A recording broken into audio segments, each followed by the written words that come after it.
ਅਗਲੀ ਖਬਰ ਵਨੀਸ ਤੋਂ ਆ ਰਹੀ ਹੈ, ਜਿੱਥੇ ਕਿ ਇੱਕ ਬੱਸ 100 ਫੁੱਟ ਡੂੰਘੀ ਜਿਹੜੀ ਡਿੱਗ ਪਈ, ਜਿਹਦੇ ਨਾਲ 21 ਲੋਕਾਂ ਦੀ ਮੌਤ ਹੋ ਗਈ ਹੈਗੀ ਆ। ਸੋ ਬਹੁਤ ਹੀ ਮਾੜੀ ਖਬਰ ਵਨੀਸ ਦੇ ਮੇਅਰ ਲੂਗੀ ਬ੍ਰੋਗਾਨੋ ਉਹਨਾਂ ਨੇ ਦੱਸੀ ਹੈ ਸੋਸ਼ਲ ਮੀਡੀਆ ਦਾ ਪਲੇਟਫਾਰਮ ਐਕਸ ਦੇ ਉੱਤੇ। ਕਹਿੰਦੇ ਪਈ ਪੂਰਾ ਸ਼ਹਿਰ ਜਿਹੜਾ ਮੋਰਨਿੰਗ ਇਸ ਟਾਈਮ ਕਰ ਰਿਹਾ ਹੈਗਾ ਆ। ਜਿਸ ਟਾਈਮ ਦੇ ਉੱਤੇ ਬੱਸ 100 ਫੁੱਟ ਡੂੰਘੀ ਇੱਕ ਬ੍ਰਿਜ ਤੋਂ ਡਿੱਗੀ ਤੇ ਉਸ ਨੂੰ ਜਿਹੜੀਆਂ ਅੱਗ ਲੱਗ ਗਈ ਤੇ ਕੁਝ ਲੋਕਾਂ ਨੂੰ ਬਚਾਉਣ ਦੀ ਕੋਸ਼ਿਸ਼ ਵੀ ਹੋਈ, ਜਿਨ੍ਹਾਂ ਨੂੰ ਹੈਲੀਕਾਪਟਰ ਦੇ ਵਿੱਚ ਲਿਜਾਇਆ ਗਿਆ। ਇੱਕ ਫਾਇਰ ਫਾਈਟਰ ਨੇ ਇਹ ਕਿਹਾ ਕਿ ਬਹੁਤ ਸਾਰੀਆਂ ਜਿਹੜੀਆਂ ਮੌਤਾਂ ਹੋਈਆਂ ਹੈਗੀਆਂ ਆ। ਸੋ ਬਹੁਤ ਹੀ ਦਰਦਨਾਕ ਜਿਹੜੀ ਖਬਰ ਆ ਉਹ ਵਨੀਸ ਤੋਂ ਆ ਰਹੀ। ਇਟਲੀਆ ਦੇ ਪ੍ਰਾਈਮ ਮਿਨਿਸਟਰ ਜਿਓਰਜੀਆ ਮੈਲੋਨੀ ਨੇ ਵੀ ਟਵੀਟ ਕੀਤਾ ਵੀ ਮੇਰੀਆਂ ਡੀਪੈਸਟ ਕੰਡੋਲੈਂਸਸ ਹੈਗੀਆਂ ਵਿਕਟਮਸ ਆਫ ਐਕਸੀਡੈਂਟ ਦੇ। ਜੀ, ਡਰਾਈਵਰਲੈਸ ਕਾਰਾਂ ਜਿਹੜੀਆਂ ਇਸ ਟਾਈਮ ਕੈਲੀਫੋਰਨੀਆ ਦੀਆਂ ਸੜਕਾਂ ਦੇ ਉੱਤੇ ਚੱਲ ਰਹੀਆਂ ਆ। ਉੱਥੇ ਇੱਕ ਚਾਈਨੀਜ਼ ਸਟਾਰਟਅਪ ਜਿਹੜੀ ਕੰਪਨੀ ਆ, ਉਹ ਹੁਣ ਸੈਲਫ ਡਰਾਈਵਿੰਗ ਕਾਰਸ ਆ, ਉਹ ਕੈਲੀਫੋਰਨੀਆ ਦੀਆਂ ਰੋਡਸ ਦੇ ਉੱਤੇ ਟੈਸਟਿੰਗ ਉਹਨਾਂ ਨੇ ਸ਼ੁਰੂ ਕੀਤੀ ਆ। ਕਈ ਲਾਅ ਮੇਕਰਸ ਤੇ ਹੋਰ ਯੂਐਸ ਦੇ ਅਧਿਕਾਰੀਆਂ ਦੇ ਇਸ ਨੂੰ ਜਿਹੜਾ ਟੇਢੀ ਅੱਖ ਦੇ ਨਾਲ ਵੀ ਦੇਖਣਾ ਸ਼ੁਰੂ ਕੀਤਾ ਆ। ਅਮਰੀਕਾ ਦੀਆਂ ਸਟਰੀਟਸ ਦੇ ਉੱਤੇ ਸੈਲਫ ਡਰਾਈਵਿੰਗ ਕਾਰਸ ਦੀ ਜਿਹੜੀ ਰੇਸ ਕਹਿ ਸਕਦੇ ਆ, ਉਹ ਸ਼ੁਰੂ ਹੋ ਚੁੱਕੀ ਆ।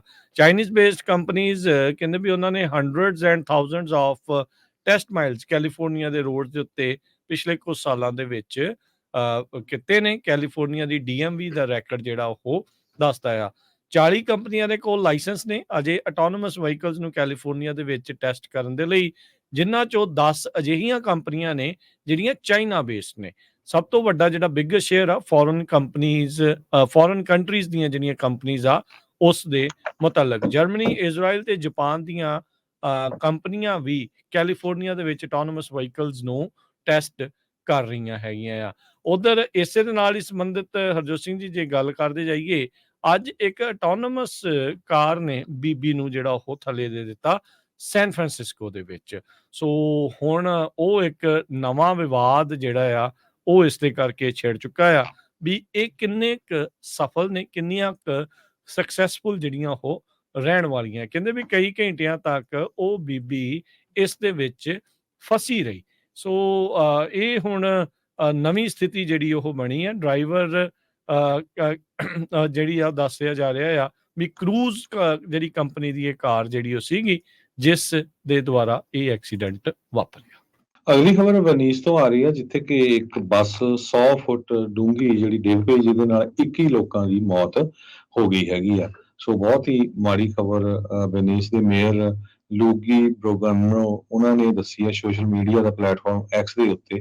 ਕਹਿੰਦੇ ਪਈ ਪੂਰਾ ਸ਼ਹਿਰ ਜਿਹੜਾ ਮੋਰਨਿੰਗ ਇਸ ਟਾਈਮ ਕਰ ਰਿਹਾ ਹੈਗਾ ਆ। ਜਿਸ ਟਾਈਮ ਦੇ ਉੱਤੇ ਬੱਸ 100 ਫੁੱਟ ਡੂੰਘੀ ਇੱਕ ਬ੍ਰਿਜ ਤੋਂ ਡਿੱਗੀ ਤੇ ਉਸ ਨੂੰ ਜਿਹੜੀਆਂ ਅੱਗ ਲੱਗ ਗਈ ਤੇ ਕੁਝ ਲੋਕਾਂ ਨੂੰ ਬਚਾਉਣ ਦੀ ਕੋਸ਼ਿਸ਼ ਵੀ ਹੋਈ, ਜਿਨ੍ਹਾਂ ਨੂੰ ਹੈਲੀਕਾਪਟਰ ਦੇ ਵਿੱਚ ਲਿਜਾਇਆ ਗਿਆ। ਇੱਕ ਫਾਇਰ ਫਾਈਟਰ ਨੇ ਇਹ ਕਿਹਾ ਕਿ ਬਹੁਤ ਸਾਰੀਆਂ ਜਿਹੜੀਆਂ ਮੌਤਾਂ ਹੋਈਆਂ ਹੈਗੀਆਂ ਆ। ਸੋ ਬਹੁਤ ਹੀ ਦਰਦਨਾਕ ਜਿਹੜੀ ਖਬਰ ਆ ਉਹ ਵਨੀਸ ਤੋਂ ਆ ਰਹੀ। ਇਟਲੀਆ ਦੇ ਪ੍ਰਾਈਮ ਮਿਨਿਸਟਰ ਜਿਓਰਜੀਆ ਮੈਲੋਨੀ ਨੇ ਵੀ ਟਵੀਟ ਕੀਤਾ ਵੀ ਮੇਰੀਆਂ ਡੀਪੈਸਟ ਕੰਡੋਲੈਂਸਸ ਹੈਗੀਆਂ ਵਿਕਟਮਸ ਆਫ ਐਕਸੀਡੈਂਟ ਦੇ।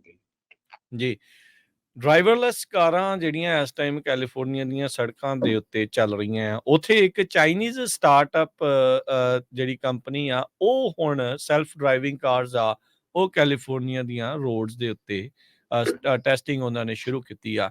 ਕਈ ਲਾਅ ਮੇਕਰਸ ਤੇ ਹੋਰ ਯੂਐਸ ਦੇ ਅਧਿਕਾਰੀਆਂ ਦੇ ਇਸ ਨੂੰ ਜਿਹੜਾ ਟੇਢੀ ਅੱਖ ਦੇ ਨਾਲ ਵੀ ਦੇਖਣਾ ਸ਼ੁਰੂ ਕੀਤਾ ਆ। ਅਮਰੀਕਾ ਦੀਆਂ ਸਟਰੀਟਸ ਦੇ ਉੱਤੇ ਸੈਲਫ ਡਰਾਈਵਿੰਗ ਕਾਰਸ ਦੀ ਜਿਹੜੀ ਰੇਸ ਕਹਿ ਸਕਦੇ ਆ, ਉਹ ਸ਼ੁਰੂ ਹੋ ਚੁੱਕੀ ਆ।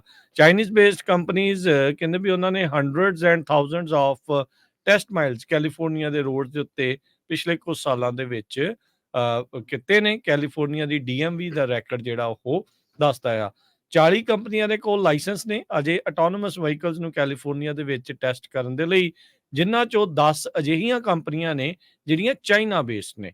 ਸਭ ਤੋਂ ਵੱਡਾ ਜਿਹੜਾ ਬਿਗੇਸਟ ਸ਼ੇਅਰ ਆ ਫੋਰਨ ਕੰਟਰੀਜ਼ ਦੀਆਂ ਜਿਹੜੀਆਂ ਕੰਪਨੀਜ਼ ਆ ਉਸ ਦੇ ਮੁਤਲਕ। ਜਰਮਨੀ, ਇਜ਼ਰਾਈਲ ਤੇ ਜਾਪਾਨ ਦੀਆਂ ਕੰਪਨੀਆਂ ਵੀ ਕੈਲੀਫੋਰਨੀਆ ਦੇ ਵਿੱਚ ਆਟੋਨੋਮਸ ਵਹੀਕਲਸ ਨੂੰ ਟੈਸਟ ਕਰ ਰਹੀਆਂ ਹੈਗੀਆਂ ਆ।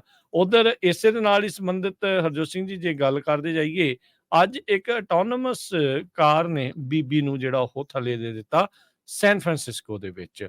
ਸੋ ਹੁਣ ਉਹ ਇੱਕ ਨਵਾਂ ਵਿਵਾਦ ਜਿਹੜਾ ਆ ਉਹ ਇਸ ਦੇ ਕਰਕੇ ਛਿੜ ਚੁੱਕਾ ਆ ਵੀ ਇਹ ਕਿੰਨੇ ਕੁ ਸਫਲ ਨੇ, ਕਿੰਨੀਆਂ ਕੁ ਸਕਸੈਸਫੁਲ ਜਿਹੜੀਆਂ ਉਹ ਰਹਿਣ ਵਾਲੀਆਂ। ਕਹਿੰਦੇ ਵੀ ਕਈ ਘੰਟਿਆਂ ਤੱਕ ਉਹ ਬੀਬੀ ਇਸ ਦੇ ਵਿੱਚ ਫਸੀ ਰਹੀ। ਸੋ ਇਹ ਹੁਣ ਨਵੀਂ ਸਥਿਤੀ ਜਿਹੜੀ ਉਹ ਬਣੀ ਹੈ। ਡਰਾਈਵਰ ਜਿਹੜੀ ਆ ਦੱਸਿਆ ਜਾ ਰਿਹਾ ਆ ਵੀ ਕਰੂਜ਼ ਜਿਹੜੀ ਕੰਪਨੀ ਦੀ ਇਹ ਕਾਰ ਜਿਹੜੀ ਉਹ ਸੀਗੀ, ਜਿਸ ਦੇ ਦੁਆਰਾ ਇਹ ਐਕਸੀਡੈਂਟ ਵਾਪਰਿਆ।